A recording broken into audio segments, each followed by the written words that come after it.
RCR, la red que comunica y une al Perú.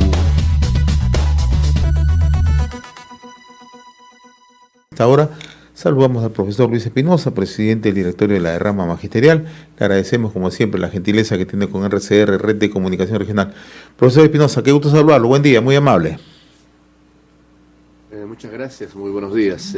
Siempre es grato conversar con ustedes y aprovechar la oportunidad para hacer llegar nuestro saludo y reconocimiento a todo el trabajo que realiza el Magisterio Nacional, a los padres de familia, porque confiar en la escuela pública y en nuestros estudiantes, de que seguramente en el tiempo más breve debemos estar nuevamente juntos en las aulas con todas las previsiones y la protección del caso.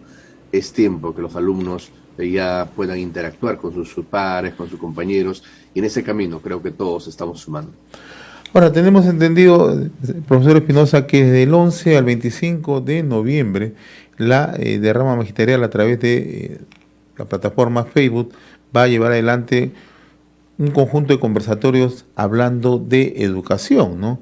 Y esto se realiza en medio de la pandemia, ¿no? ¿Qué aspectos centrales van a abordar en estos conversatorios hablando de educación? En efecto, nosotros no hemos descuidado nuestra parte, digamos, importante hacia el magisterio, que es la formación continua del maestro, sumando a ello. Y por supuesto, en ese camino estamos lanzando ya otro espacio que es Hablando de Educación, en la cual abordaremos temas desde los aspectos socioemocionales del estudiante, cómo abordarlo en todo caso, y se constituyan en herramientas que puedan permitir al padre de familia, a la comunidad, poder interactuar y entender que en este tiempo de pandemia hemos aprendido cosas que la escuela no nos da, hemos aprendido cosas para las cual seguramente no estábamos preparados, y por ello los días 11 de noviembre, 25 de noviembre y el 2 de diciembre desarrollaremos esta sección, digamos, hablando de educación. El primer día, que es el día 11, estará un reconocido educador, maestro, recientemente ha lanzado su libro titulado El Moré y del Wexler. Él estará abordando los temas de gestión de aprendizajes en el marco de esta virtualidad y el tema básicamente de cómo podemos gestionar las emociones, ¿no? Entonces, él es nuestro primer invitado el día 11 de noviembre. Las personas que desean seguirnos pueden inscribirse al link bit.ly, L-Y si quiere, /H mayúscula, hablando de educación con H mayúscula, D mayúscula y E mayúscula. Por lo tanto, esta será también una transmisión vía Facebook Live, a la cual hacemos la más cordial invitación al padre de familia, al maestro y por supuesto a nuestros estudiantes, para que tanto padres, estudiantes y alumnos podamos en conjunto, creo, tener más resiliencia y valorar los aprendizajes de la pandemia que nos ha dejado y por supuesto cómo poder enfrentar los temas socioemocionales. Recuerde que hay niños, jóvenes que van a retornar a la escuela luego de haber pasado momentos bastante trágicos, dolorosos, quienes han perdido un familiar, algunos han perdido ambos padres, han visto en la familia toda esa desesperación con familiares que han sido afectados por el COVID. Entonces se hace hoy urgente y necesario de aprender a cómo gestionar nuestras emociones y cómo interactuar básicamente entre alumno, entre estudiante, padre, familia, en esta coyuntura compleja que se nos avecina al estar ya al pronto retorno a la presencialidad o a la educación híbrida, si es que queremos ver con algunas dificultades aún en el año 2022.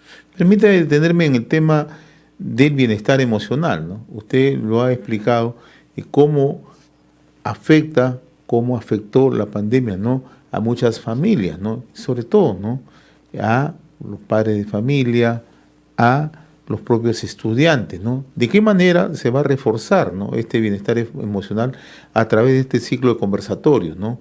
Porque lo que sí también hay que valorar que en medio de toda esta emergencia hay un involucramiento mucho más directo, ¿no?, en el trabajo virtual, en el trabajo incluso de aprendizaje entre los padres, los maestros y los propios alumnos, ¿no? Uno hay que entender que el tema de la virtualidad ha llegado y se va a quedar. Seguramente el país mismo ha ingresado muy tarde a la virtualidad. Podemos poner de ejemplo un país próximo, por ejemplo Uruguay, donde han estado ya trabajando temas de virtualidad y hoy en América Latina es el que mejor respuesta ha tenido en este escenario. Entonces, en el caso nuestro, la educación remota, digamos, es ya parte de nuestra convivencia. El maestro peruano ha podido adaptarse de una manera bastante rápida a estos entornos y ha hecho posible de que con todas las dificultades aún existentes, de alguna manera se haya llevado adelante la educación en el año 2020 y también en el año 2021. Entonces, se hace imperativo de que si queremos recuperar aprendizajes, que es otro de los retos que hoy día nos presenta la educación, uno de los temas que tenemos que abordar es la gestión, el aprendizaje y la evaluación de las emociones o la evaluación socioemocional. ¿Por qué? Porque entramos a un escenario distinto, donde posiblemente el contacto entre niños, entre jóvenes, va a marcar ciertas distancias, donde el maestro y la maestra van a cambiar las formas de saludarse e interactuar, donde la escuela no va a tener ese calor, digamos, humano del 2019, sino el distanciamiento social. Entonces requiere mucho de cómo poder tener los recursos necesarios para explicar a un niño de primer grado, a un niño de tercer grado de primaria que va a ingresar por primera vez a una escuela, va a conocer a sus alumnos de manera física, de manera presencial, porque hoy se conocen a través de la virtualidad, pero no han interactuado. Igual los jóvenes, los adolescentes, imagínense, ¿no? Ese periodo de profundizar más ese contacto con su yo personal, ese periodo del enamoramiento mismo. Entonces tienen hoy nuevas formas, nuevas modalidades, digamos, y esto requiere pues justamente de que la parte socioemocional del estudiante hay que reforzarla, hay que trabajar mucho, la parte del trabajo e interacción socioemocional de los padres con los estudiantes y por supuesto del maestro y la maestra. Por eso decía, un tema fundamental de recuperar aprendizajes hoy se convierte en la gestión del aprendizaje y la evaluación de la parte socioemocional de los estudiantes. En ello tenemos que trabajar. Recuérdese que en el año 2011, en el gobierno de Ollantumala, se sacó una ley que indicaba mínimo debe haber un psicólogo en cada institución educativa. En aquel tiempo teníamos una menor cantidad de psicólogos que la cantidad de instituciones educativas. Esto debería ser otro tema importante en que el Ministerio de Educación, el gobierno mismo, hagan un esfuerzo mayor para destinar más presupuesto y de esta manera podamos tener a psicólogos en las instituciones educativas, quienes sumarán, por supuesto, al trabajo pedagógico que hacen los docentes y cada uno, como se dice, en su área, en su especialidad. Hoy podemos tener o tenemos muy buenos profesores que pueden enseñar, trabajar la parte socioemocional, pero seguramente le faltan herramientas para poder hacer todo un protocolo de abordaje, de seguimiento y de tratamiento. Y para ello requerimos más docentes en el área de psicología que puedan involucrarse al trabajo pedagógico que desarrollamos los maestros. Ahora, en las 3 sesiones de Hablando de Educación se van a abordar temas diferentes, ¿no? Uno es el ámbito relacionado a las emociones, ¿no? A la emocionalidad. Y en las otras sesiones, ¿qué aspectos se van a abordar, profesor Espinosa? Bueno, veremos los aspectos que corresponden, por ejemplo, a cómo poder enseñar en tiempos de pandemia aún y pospandemia. Para eso necesitamos cómo generar una escuela creativa, cómo generar una escuela que cambie el mundo. Es decir, qué viene después de la pandemia y cuáles serían los retos que se nos avecina. Y un tercer aspecto en camino es justamente ya ver el desempeño del docente post pandemia, cómo podemos trabajar con niños y dentro del marco de la resiliencia que puede haber generado tanto para maestros, estudiantes y padres de familia. Estos temas que son planteados de esta manera para que justamente en un panel muy importante y la pregunta y participación de los propios maestros podamos ir generando mayor información, mayores herramientas que permitan al maestro recuperar los aprendizajes que quedan pendientes del año 20 y del año 2021, para que de esa manera también puedan sumar en el esfuerzo padres de familia y los estudiantes mismos, con un reto, ¿no? ¿Cuánto de lo que hasta ahora se aprende realmente es útil y valioso? ¿Y cuánto de ello tenemos que reformular, si se quiere decir, o ajustar en todo caso el currículo mismo? ¿Cómo trabajamos el currículo ajustado, si el término corresponde, o de emergencia, si quieren llamarlo, o un currículo nuevo que pueda permitir de que las lecciones de la pandemia también han servido para el sector de educación y han servido para el maestro mismo. Y cómo complementar ambas cosas en medio de la virtualidad, ¿no? Que es un aspecto central, ¿no? Definitivamente, ¿no? Como te decía, el tema de la virtualidad ha venido a quedarse y nuestra interacción va a continuar también a través de la virtualidad, a través de la educación remota, seguramente no con la incidencia que hoy tenemos, pero en ese camino de que, imagínate, ¿no?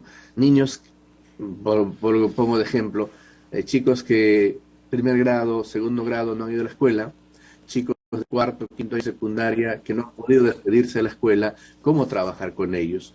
¿Cómo va a permitir de que estos niños y jóvenes puedan tener, digamos, una vida, entre comillas, aún normal y valorar, ¿no? Que los espacios que han ido generando en la virtualidad les ha sido útil? Pero al regresar al colegio, el chico va a querer ese trabajo interactivo. Seguramente hoy los estudiantes se van a cansar mucho más si lo vamos a ir teniendo en aula toda la mañana o toda la tarde. Requiere entonces que el maestro mismo hoy se constituya en usuario frecuente, permanente de todo lo que es el tema tecnológico y los trabajos interactivos. Igual el estudiante que ha terminado la secundaria, que no ha podido concluir con sus compañeros en cuarto y quinto año de secundaria, va a tener que ir a la universidad, a los pedagógicos o tecnológicos, en otra realidad, en otros entornos, y eso sigue siendo un gran reto para el maestro, para el Estado mismo, y mucho más para el sector de educación, y esperamos que puedan ser tomados en cuenta para poder que nuestros estudiantes encuentren siempre espacios gratos, agradables y no tediosos en su proceso de aprendizaje. Profesor Luis Espinosa, presidente directorio de la Derrama Magisterial, gracias por esta comunicación y éxitos en estos conversatorios hablando de educación que está realizando justamente la Derrama. Muy gentil de su parte, no sé si tenga algo que agregar, por favor. Bueno, agradecido yo con la entrevista que nos desarrollan ustedes y nuestro saludo reiterado al maestro peruano y al maestro de todo el mundo, ¿no? Como en plena pandemia ha podido seguir trabajando, y a nuestros estudiantes. Volveremos seguramente a entornos distintos, pero siempre ese calor humano del maestro, de la maestra, que va a hacer que los aprendizajes sigan siendo significativos, y un reto para el magisterio, para la educación. ¿Qué enseñamos a partir de ahora? ¿Y cuánto sirve eso en la formación integral de nuestros niños, de nuestros jóvenes y en su vida futura, que le espera a un mundo bastante incierto? Gracias por la entrevista. Muy buenos días. RCR, la red que comunica y une al Perú.